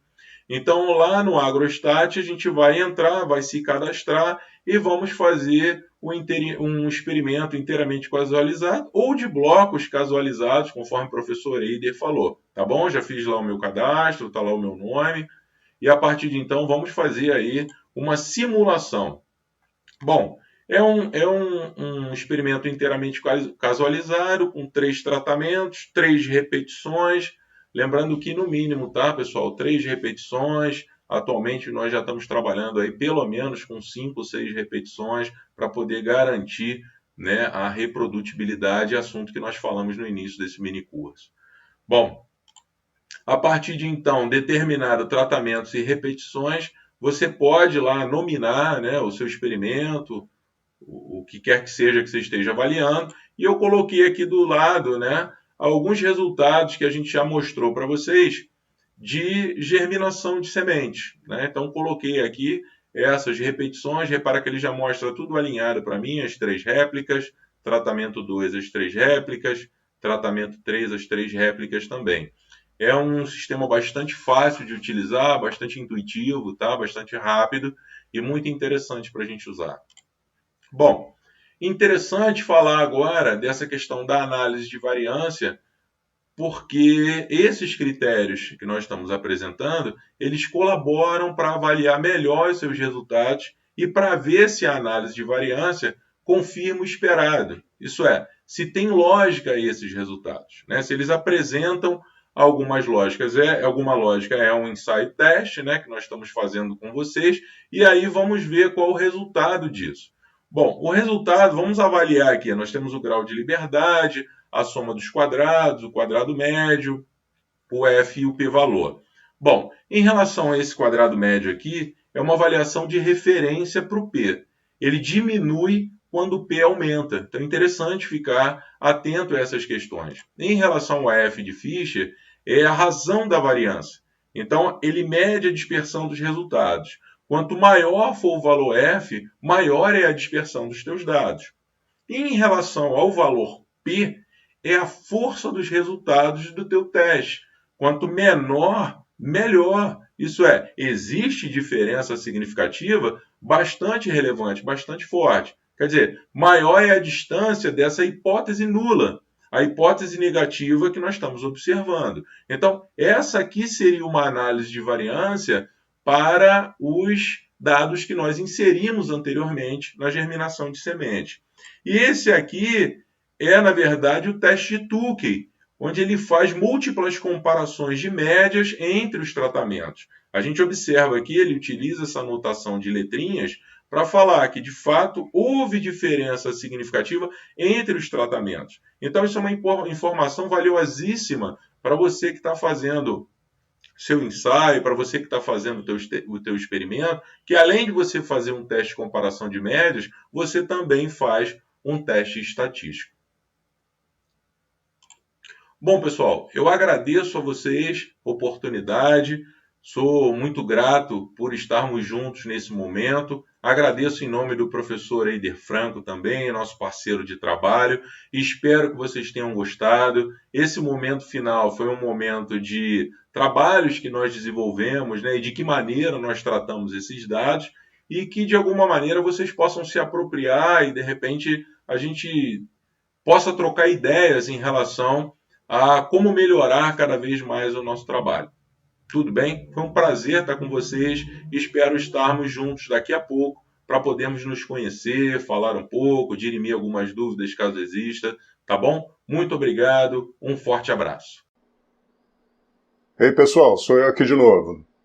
Agora que vocês viram os professores Sérgio e Eider falando a respeito da importância do delineamento experimental em ambiente controlado, vamos entender um pouco mais o que nós podemos fazer com a informação obtida a partir desses experimentos. Em particular, vamos tratar daquele caso dos geopolímeros. Aqui, nós usamos os geopolímeros para diversas aplicações, entre elas a recuperação ambiental. Esses materiais funcionam como bons sorvedores de petróleo, e isso é parte do assunto de doutorado da minha aluna, Fabiola Maranhão, que vai explicar para a gente o que são os geopolímeros. Fabiola, fala aí.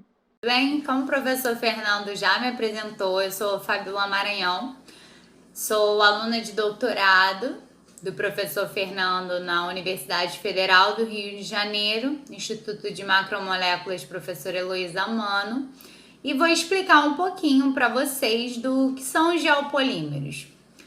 Então, os geopolímeros, eles são polímeros inorgânicos, não sei se vocês já ouviram falar, geralmente a gente conhece mais os polímeros orgânicos, porém, os polímeros inorgânicos têm sido amplamente estudados nas últimas décadas, tanto que os geopolímeros eles foram descobertos em 1972 pelo professor químico francês Joseph Davidovich, e ele veio ao longo desses anos debatendo sobre diversos assuntos, sobre estrutura química desses geopolímeros, que são materiais de grande complexidade. Eles geralmente são produzidos através de uma matéria-prima conhecida como aluminosilicatos, onde existem ligações de sílica e alumínio, por isso aluminosilicatos, e quando ativados por uma solução alcalina, eles dão origem aos polímeros, né, com estruturas tridimensionais de sílica, alumínio E o sódio, né, se caso a base for sódio ou potássio, tanto sódio ou potássio, eles são contraíons dos íons de alumina presentes na estrutura do geopolímero. As aplicações comumente usadas, né, são as para a área cimentícia, usado como materiais capazes de produzir construção sustentáveis. Então, por serem mais leves, através também do seu preparo, ter menor lançamento de CO2 do que o cimento propriamente dito e ter as resistências parecidas com a do concreto, acaba que esses materiais estão sendo muito utilizados para a construção civil. Porém, nos últimos anos, esses materiais também têm sido usados na recuperação ambiental. Muito se vê na literatura sobre a remoção de metais pesados, remoção de radionuclídeos. Então, são diferentes atuações desse material que são empregadas na atualidade. Bom, para minha pesquisa de doutorado, quando o professor Fernando propôs esse tema em específico para mim, eu achei de grande importância o uso desses materiais e ver que um polímero inorgânico é capaz de trazer tantos benefícios, né, para a área de remediação ambiental, acabou me impulsionando para estar cada vez mais estudando esses materiais. Então, esses materiais hoje que eu produzo, eu já utilizei bastante para diferentes varreduras de capacidade de sorção desses materiais. Então, eu já usei para sorção de H2S, já usei como sorvedores de petróleo, como o professor Fernando citou, já usei também para fazer a remoção de metais pesados, já usei para ser usados como catalisadores de biodiesel através do uso de óleo vegetal residual. Então, eu fiz uma infinidade de testes com esses materiais para saber realmente as potencialidades. E hoje, a rota que eu estou usando para a minha tese de doutorado é a sorção de metais pesados, visto que nós temos grandes problemas relacionados aos impactos causados pelo lançamento dos metais pesados em corpos d'água. Então, a partir de alguns dados e análises que eu já realizei, para saber a capacidade de sorção em relação aos metais cádmio, cromo e chumbo, o material apresentou capacidade de sorção de 99%. Porém, esses materiais são muito benéficos, mas apresentam grandes desafios, como, por exemplo, a inserção de cargas na matriz. Eu uso uma carga conhecida como magnetita.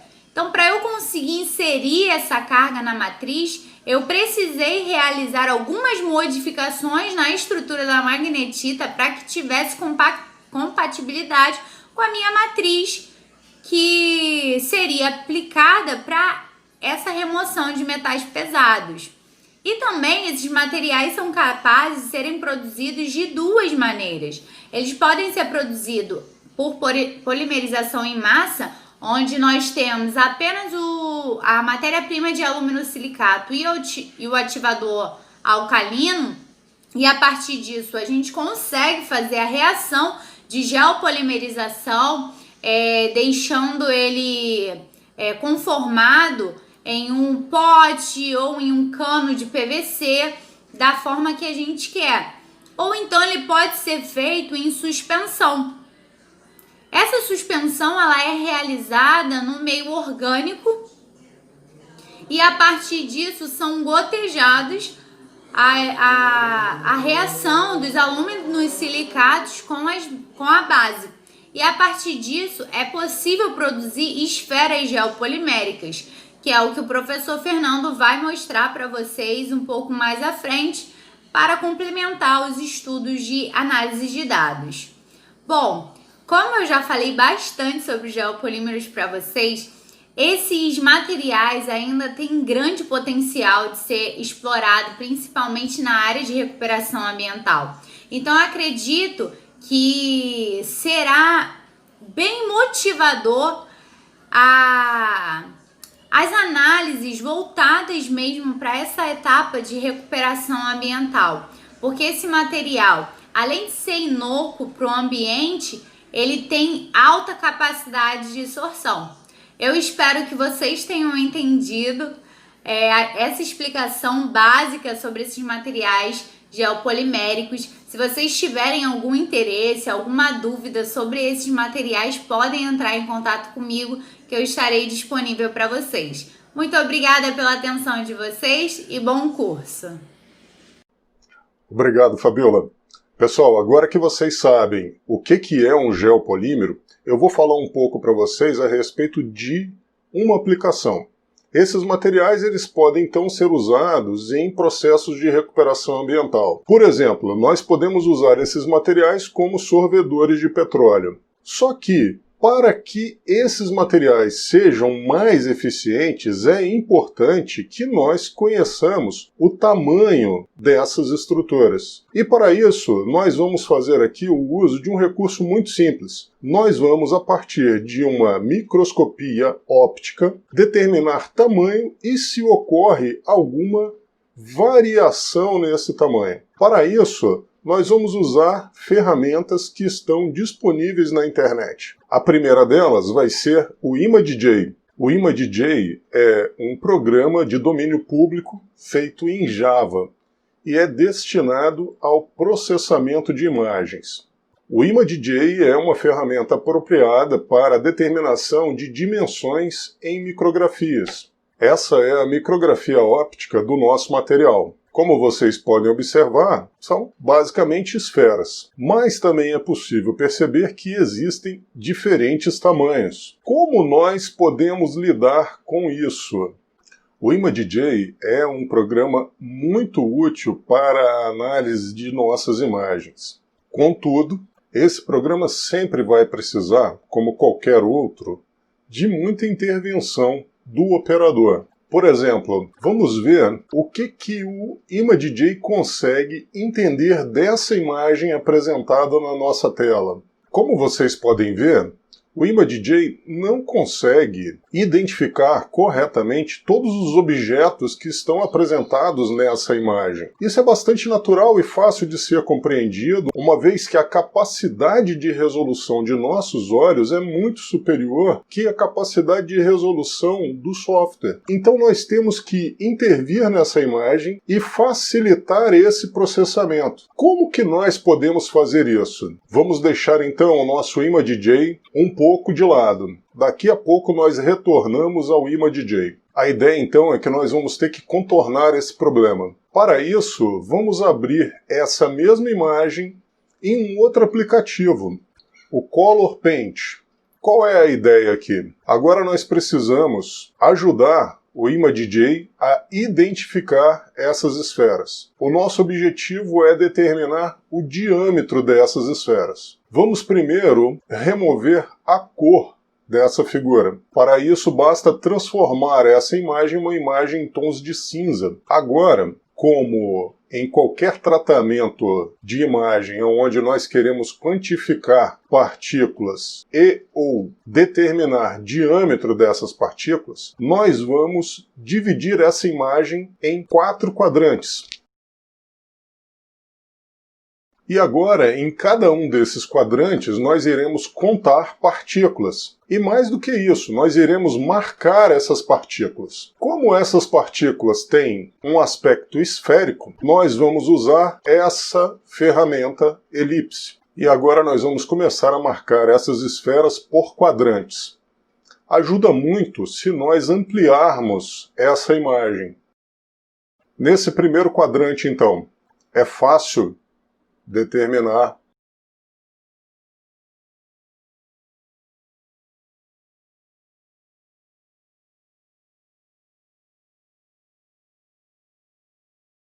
conseguimos marcar com facilidade 18 esferas nesse primeiro quadrante. Vamos seguir para o segundo quadrante. –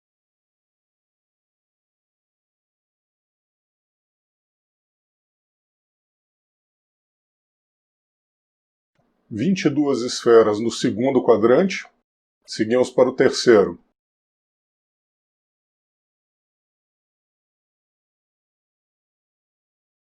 18 esferas no terceiro quadrante. E vamos seguir para o quarto quadrante.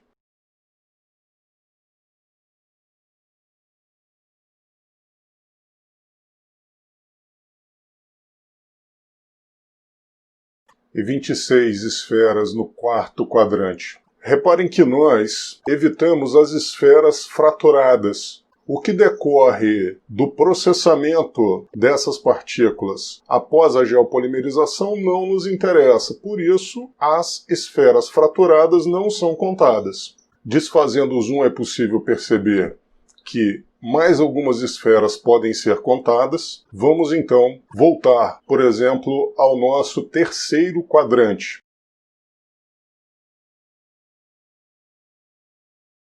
Vamos salvar a nossa imagem.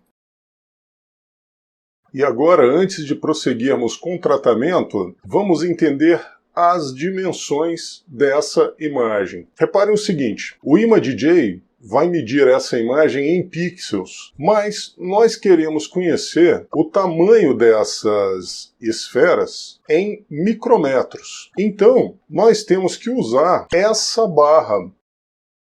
Essa barra de imagem vai permitir a conversão de pixels para micrômetros. Como que nós fazemos isso? Vamos novamente ampliar a imagem, vamos posicionar o mouse no início da barra e nessa posição, aqui no canto inferior dessa janela, vai aparecer a marcação em pixels dessa posição. Então anotem, o início da barra está em 354 pixels no eixo X. O final da barra está na posição 652 pixels no eixo X. Portanto, 298 pixels equivalem a 2 milímetros, ou 298 pixels equivalem a 2.000 micrômetros. Vamos registrar isso aqui, salvar a nossa imagem marcada e agora vamos limpar essa imagem. Para isso, vamos primeiro salvá-la como limpa. Uma boa forma para nós limparmos essa imagem é invertendo as cores. E agora vamos alterar o gama da imagem, de modo que só as partículas marcadas permaneçam nessa imagem. Vamos repetir o processo do gama. Já não vemos mais as outras partículas, mas vamos garantir isso repetindo o gama uma terceira vez. Feito. Essa é nossa imagem limpa. Vamos agora ao ImageJ. Aqui está a nossa imagem aberta no ImageJ. Quais são as próximas etapas? Sempre nós seguimos para Image, Type, 8 bits. Na sequência, vamos ajustar o Threshold. Reparem que todas as partículas já aparecem marcadas em vermelho. Essas são as partículas que foram identificadas pelo ImageJ. Aplicamos, podemos fechar agora a aba Threshold. Agora nós temos que ensinar para o ImageJ as dimensões nessa imagem. Lembra que nós acabamos de contar os pixels no Color Paint? Então agora nós seguimos para Analyze, Set Scale. E aqui no Set Scale, a primeira caixa é a distância conhecida em pixels. No caso, 298, que equivale a 2.000 micrômetros.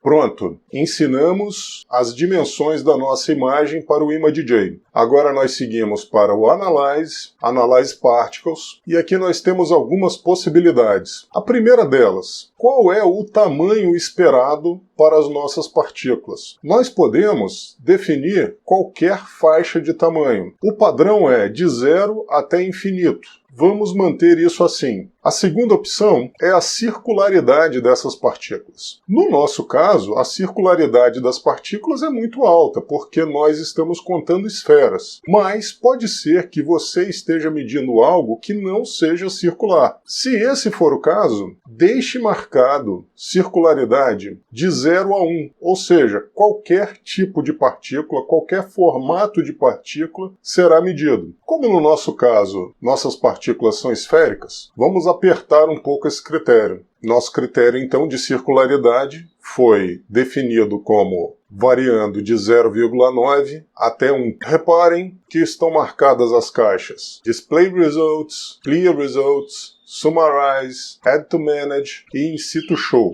Vamos ver o resultado disso. A caixa Summary nos mostra que 91 partículas foram contadas. Esse é um número muito bom, uma vez que esse número é maior que 20 e, consequentemente, nos leva para a hipótese normal. Outra janela que apareceu é o Roy Manage, que basicamente lista as partículas. E essa é a janela mais importante, Results, aonde nós temos a contagem das partículas e a área dessas partículas. Nós vamos agora exportar esses resultados. Seguimos para File, Save As, e vamos chamar esse arquivo de GeoPol microscopia óptica .csv. Esse arquivo CSV pode ser importado para o nosso Calc, que é o equivalente do Excel.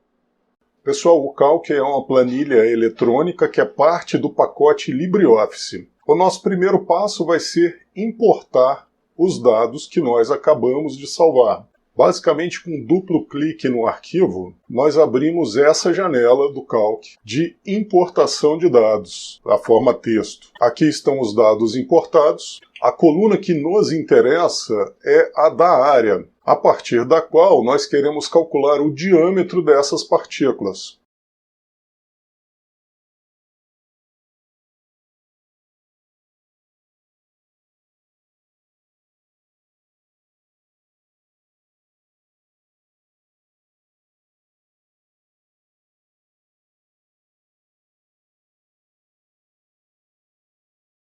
Com um duplo clique nesse quadradinho, nós calculamos o valor do diâmetro para cada uma dessas áreas. Vamos agora salvar esse arquivo como um arquivo do Calc.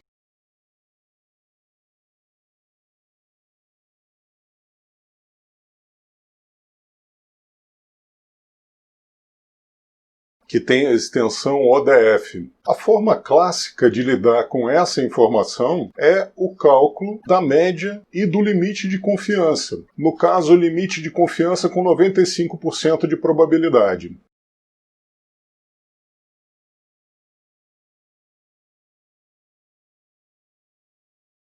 Para o cálculo do limite de confiança, como nós temos mais que 20 dados, nós podemos assumir a distribuição normal como a representativa para esse sistema. Então basta nós multiplicarmos o desvio padrão dessa sequência por 2 e dividirmos o resultado pelo número de contagens.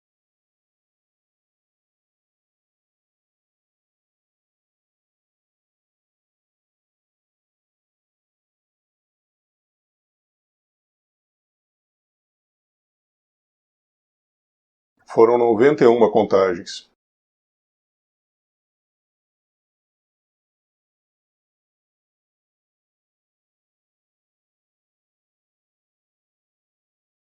Então, com 95% de probabilidade, a nossa população pode ser descrita como tendo um diâmetro igual a 165 mais ou menos 8 micrômetros. Mas será que esses dados seguem uma distribuição normal? Nós podemos verificar isso. Vamos começar pensando na construção de um histograma para esses dados.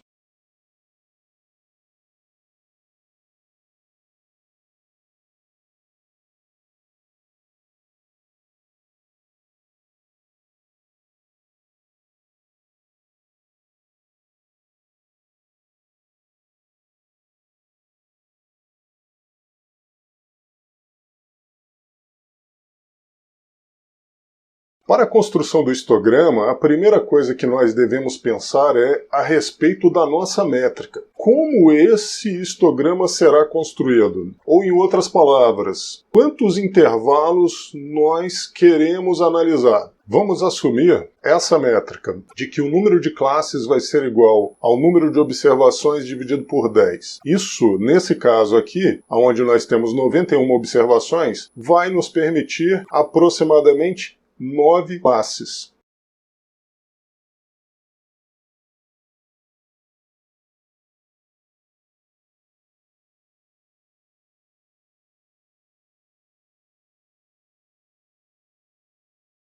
O próximo passo é saber qual é o menor valor de diâmetro e o maior valor de diâmetro que nós temos aqui nessa sequência.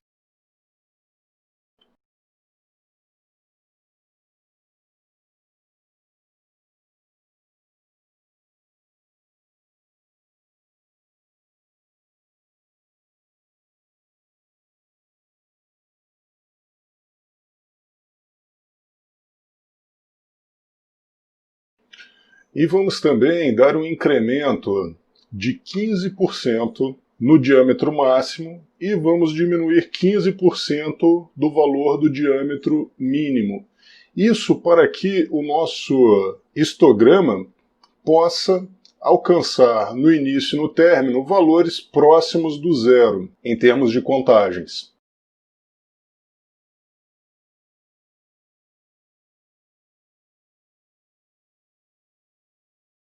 Então, os limites para a construção desse nosso histograma vão variar entre 58 e 294 micrômetros. A próxima pergunta é: qual será o incremento necessário? O incremento pode ser facilmente calculado pela subtração do diâmetro máximo mais 15%, menos o diâmetro mínimo, a menos os 15%, dividido pelo número de classes que nós queremos.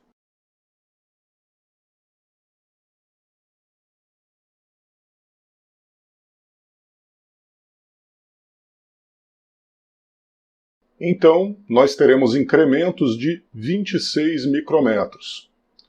Vamos começar, então, a construir as nossas classes.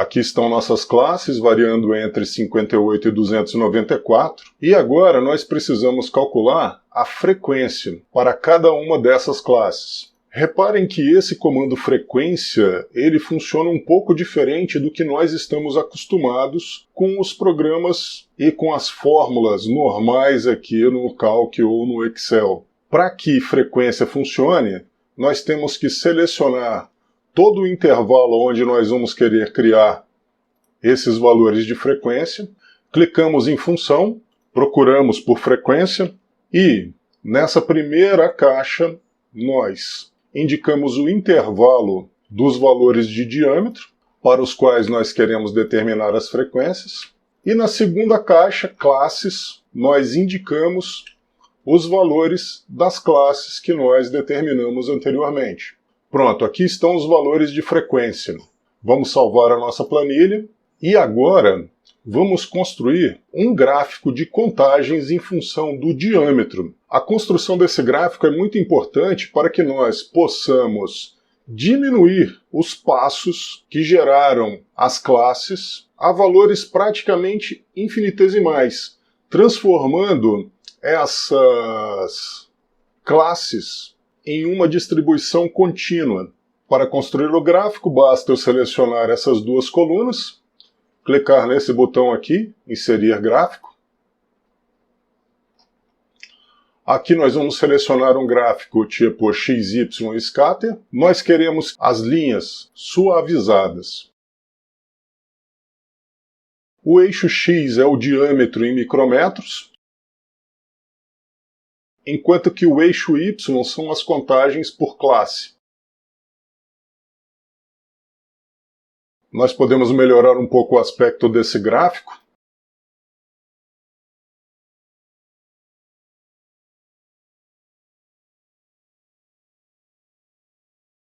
Vamos salvar novamente a nossa planilha E para efeito da próxima etapa, que nos permitirá transformar esses intervalos em intervalos infinitesimais, vamos aumentar a espessura da linha desse gráfico.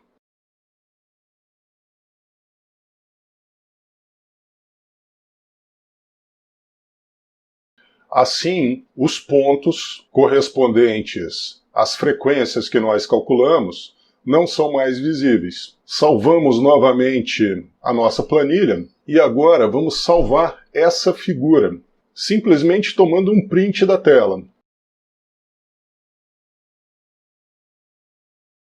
Usando esse print, nós seguiremos para um outro aplicativo.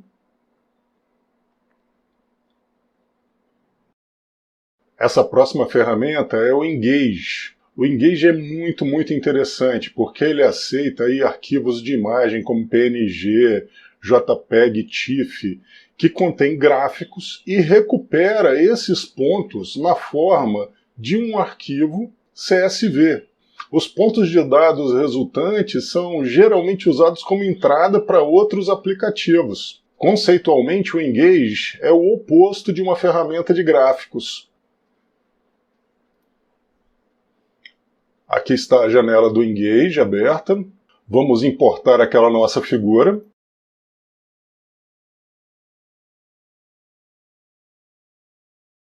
Agora que nós importamos a figura, nós temos que ensinar as dimensões dessa imagem para o Engage. Então o próximo passo é clicar nessa ferramenta que vai nos permitir marcar os pontos dos eixos. Esse primeiro ponto é o 0 em X e 0 em Y. Esse segundo ponto é o 350 em X e 0 em Y. E esse terceiro ponto é o 0 em X e 30 em Y. Agora, nós vamos clicar nessa ferramenta que vai nos permitir preencher segmentos dessa curva. O aplicativo escaneia essa imagem. Pronto, e agora nós podemos clicar sobre a curva, gerando uma sequência de pontos, que podem ser exportados para um arquivo CSV.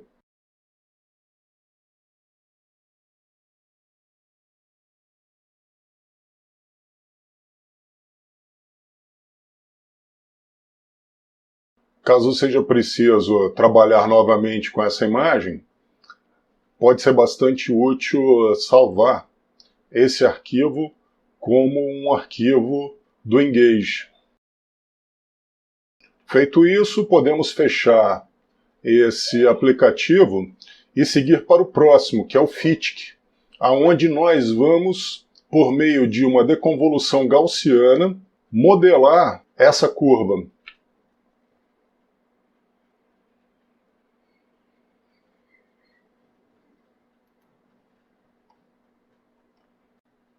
O próximo aplicativo que nós vamos usar é o FITC. O FITC é um programa para ajuste não linear de funções analíticas, especialmente aquelas que têm forma de pico, para dados, geralmente dados experimentais. Em outras palavras, é principalmente um software de ajuste de pico, mas que pode lidar com outros tipos de funções. Esse programa ajuda muito no processamento de dados e fornece uma interface gráfica muito amigável, que o torna muito popular. O FITC é usado em cristalografia, cromatografia, fotoluminescência, espectroscopias diversas, entre outras aplicações.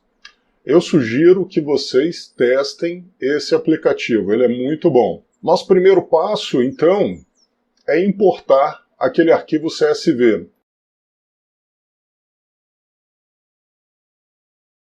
Então vamos importar o nosso arquivo e para facilitar a visualização vamos passar uma linha entre esses pontos. Agora, reparem, como nós tomamos aquele cuidado de somar 15% e subtrair 15% nos limites, nós temos uma distribuição que começa e termina em zero.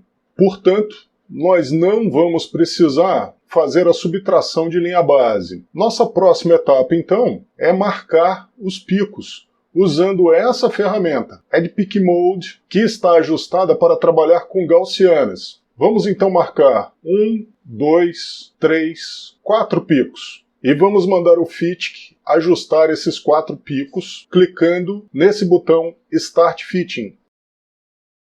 As 4 gaussianas foram ajustadas e o resultado é mostrado nessa linha amarela, que é o envelope dessas 4 funções. Como nós podemos saber se esse ajuste está bom ou não? Basta digitar aqui InfoFit e apertar o Enter. Reparem que esse ajuste nos dá um R² de 0,9982. Então sim, ele é muito bom. Agora nós queremos exportar esse envelope. Mas não nos interessam os pontos, nos interessa a função. Então nós clicamos em Functions, exportar fórmula, aqui está a nossa fórmula, que pode ser simplesmente copiada. E que também salvaremos como um arquivo com a extensão fórmula.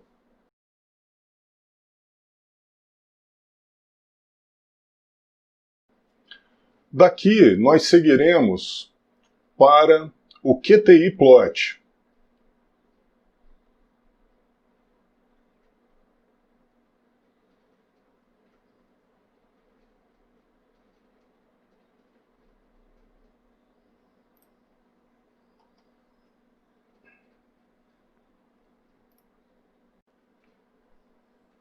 Nós continuamos então com o QTI Plot. O QTI Plot é um aplicativo científico para análise e visualização de dados. O QTI Plot é muito interessante porque é multiplataforma. Então, ele é usado ativamente para ensino em diversas instituições acadêmicas em todo o mundo. Já existem milhares de usuários registrados e nós podemos pensar no QTI Plot como um clone do Origin. Esse processo é um pouco diferente, porque aqui nós não vamos começar o nosso gráfico usando uma tabela preenchida com valores de x e y. Vamos usar essa tabela sim, vazia. Vamos clicar nessa coluna y e com o botão direito do mouse vamos mandar a construção de um gráfico vazio. Nesse gráfico vazio, nós vamos clicar com o botão direito e em adicionar, nós vamos adicionar uma função. Vocês lembram dessa função que nós obtivemos com FITC? Basta copiá-la e vamos colar aqui. A próxima questão a lembrarmos é o intervalo onde nós desejamos trabalhar. Isso está registrado no nosso calc. Nossa próxima etapa aqui no QTI Plot é construir um gráfico vazio. Para isso, basta clicarmos nessa coluna Y, Plot, Line. Nessa área gráfica, nós queremos desenhar aquela função que nós obtivemos no FITC. Para fazer isso, nós clicamos com o botão direito, Adicionar função. Colamos a função aqui, que nós tínhamos copiado lá, e estabelecemos o intervalo, que é aquele intervalo que nós determinamos no calc, que vai de 58 até 294 micrômetros. Essa é a nossa função. Vamos melhorar esse gráfico. Então, no eixo X nós temos o diâmetro em micrômetros.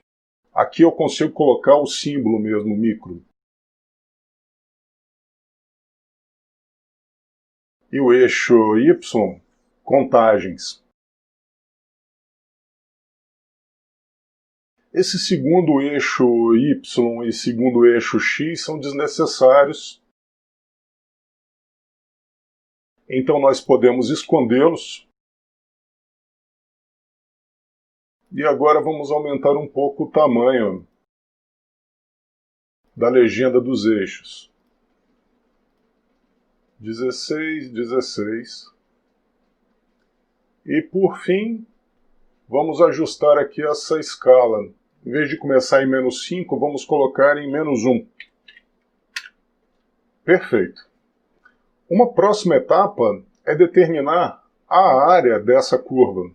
Para fazermos isso, basta que cliquemos aqui nessa área gráfica com o botão direito, Analyze, Integrar. Nesse intervalo de 58 a 294.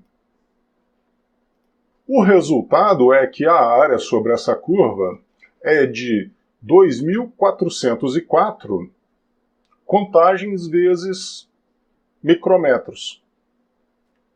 Essa é a dimensão, contagens micrometros. E agora, vamos pensar numa pequena mudança nessa nossa função. Para isso, vamos criar um novo gráfico vazio, vamos copiar esse valor aqui de área,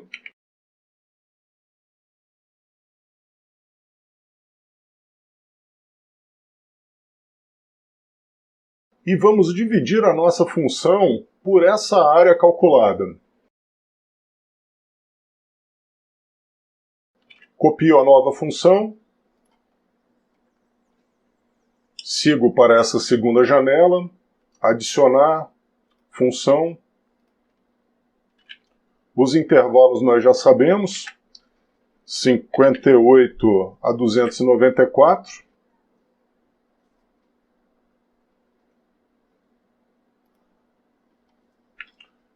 E aqui está a nossa função. Abscissa diâmetro em micrometros.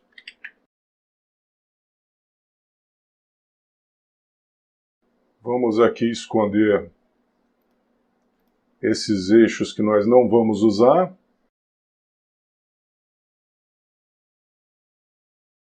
Ajustar essa escala. Organizar o número de casas decimais.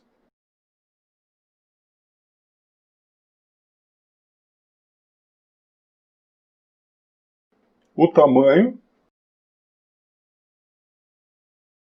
E agora vamos pensar a respeito dessa ordenada. A partir do momento em que eu divido essa função pela área da função anterior, que eram as contagens em função do diâmetro, qual passa a ser a nova área? Isso é fácil de ser descoberto. Analyze, Integrate. O resultado da nova área é 1. O que esse 1 significa? Esse 1 pode ser entendido como a probabilidade de encontrarmos valores entre 58 e 294 micrometros para esse nosso conjunto. Sendo que os valores de 58 e de 294 micrometros são extremamente improváveis. Então essa ordenada agora é uma probabilidade. E essa função passa a ser uma função de densidade de probabilidade. Na teoria da probabilidade, uma função de densidade de probabilidade, PDF, é uma função cujo valor em qualquer amostra dada em seu espaço amostral pode ser interpretado como fornecendo uma probabilidade relativa para a existência daquele valor. Fica muito claro, então, que essa distribuição de probabilidade não segue o modelo normal. Nós podemos imaginar aqui pelo menos 3 modas. Assim, vamos pensar com 95% de probabilidade quais são os limites de confiança para esse conjunto amostral. Para determinar isso, eu volto a usar a ferramenta de integração.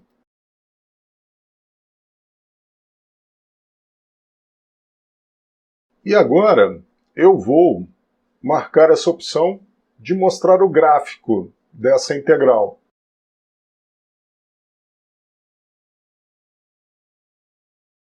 Aqui está o gráfico da nossa integral.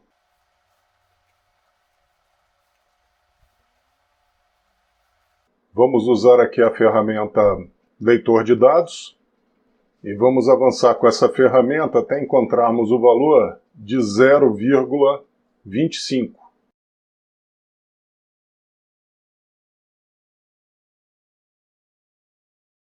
Vamos copiar esses dados.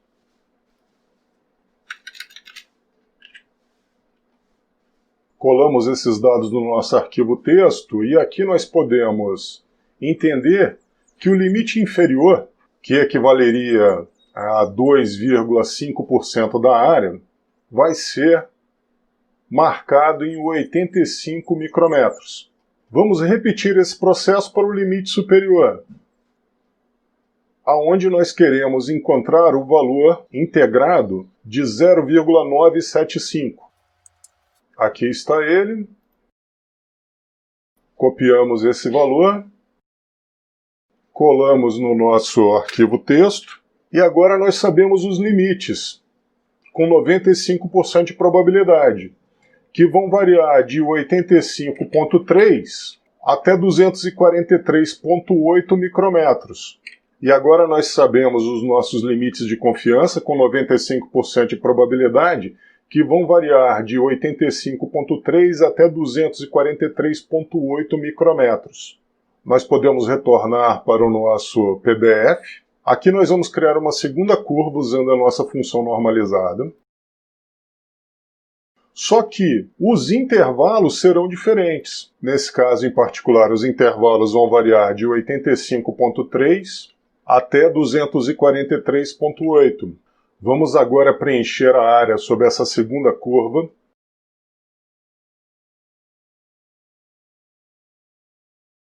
Com um tom sólido e opaco de vermelho. Então, com 95% de probabilidade, os valores que nós encontraremos estarão na faixa de 85 a 244 micrômetros, que podem ser indicados aqui nessa figura. Vamos fazer isso usando setas. Lembre dessas dicas. A edição de imagens constitui uma etapa crítica para o sucesso do seu experimento.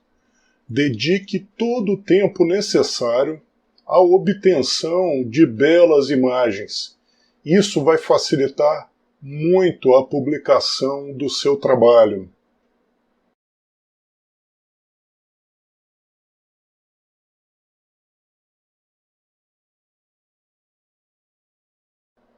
Lembre também que a maioria dos artigos científicos publicados em revistas de alto impacto possuem um gráfico abstract e figuras muito trabalhadas. Algumas vezes, artistas são contratados ou fazem parte das equipes das editoras para produzir essas figuras.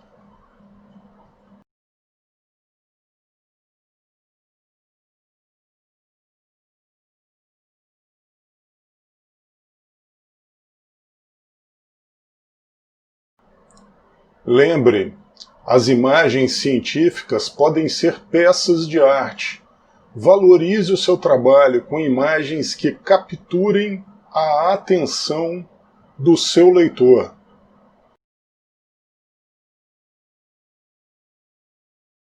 Se divirta fazendo essas figuras.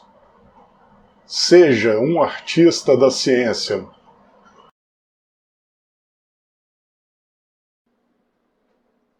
Aqui então estão marcados os limites da nossa distribuição de probabilidades e falta determinar o valor mais frequente, que é esse aqui. Reparem que simplesmente correndo o cursor ao longo da função nós chegamos ao maior valor de y. Vamos novamente copiá-lo e colar no nosso arquivo texto.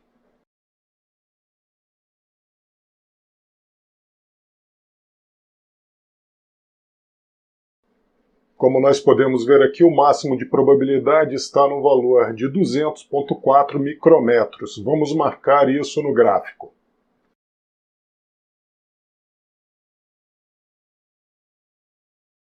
200,44.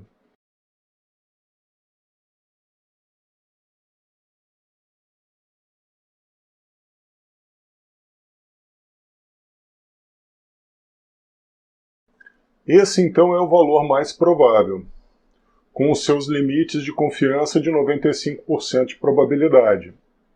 Reparem que essa é uma distribuição não normal, então nós temos que ter outra forma de representá-la.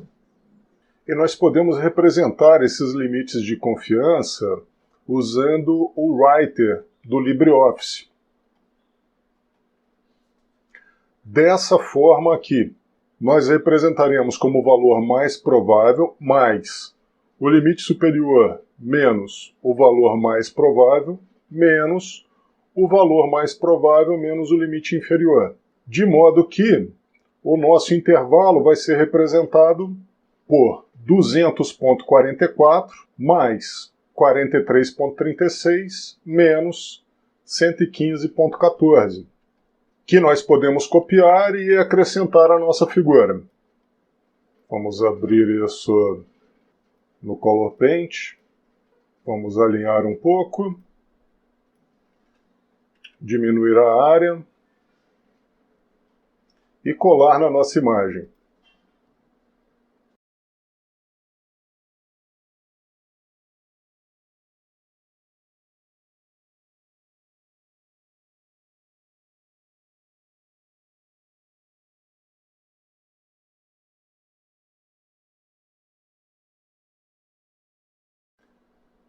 Essa então é a representação desse intervalo descrito por essa função de densidade de probabilidade. Uma outra pergunta que nós devemos nos fazer é: como nós podemos comparar isso com a distribuição normal? Essa foi uma das primeiras coisas que nós calculamos. Vamos voltar para a nossa planilha no Calc. E aqui nós temos os valores da média com limite de confiança com 95% de probabilidade, seguindo uma distribuição normal. Vamos representar isso na nossa figura. A primeira pergunta é: onde está o 165?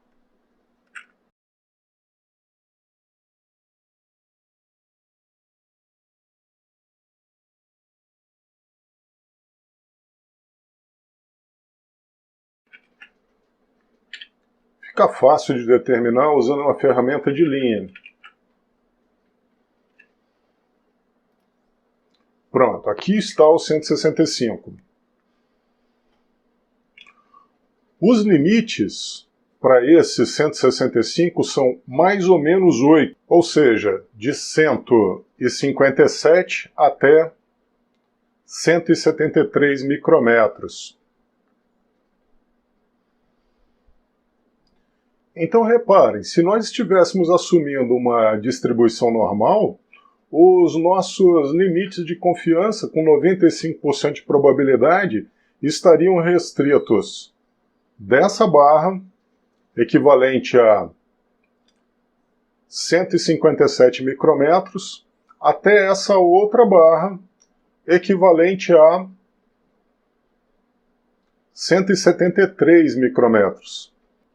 Em outras palavras, nós estaríamos subestimando muito essa distribuição de valores. Ou seja, nós não conheceríamos de verdade os tamanhos das nossas partículas e, consequentemente, nossas conclusões a respeito do poder de recuperação ambiental desses materiais seriam equivocadas. Bem, pessoal, por hoje é isso que nós tínhamos para mostrar para vocês. E agora, o professor Eider, o professor Sérgio e eu estamos à disposição para tirar as dúvidas que vocês tenham referentes a esses assuntos ou algum outro assunto que nós possamos ajudar. Vamos lá?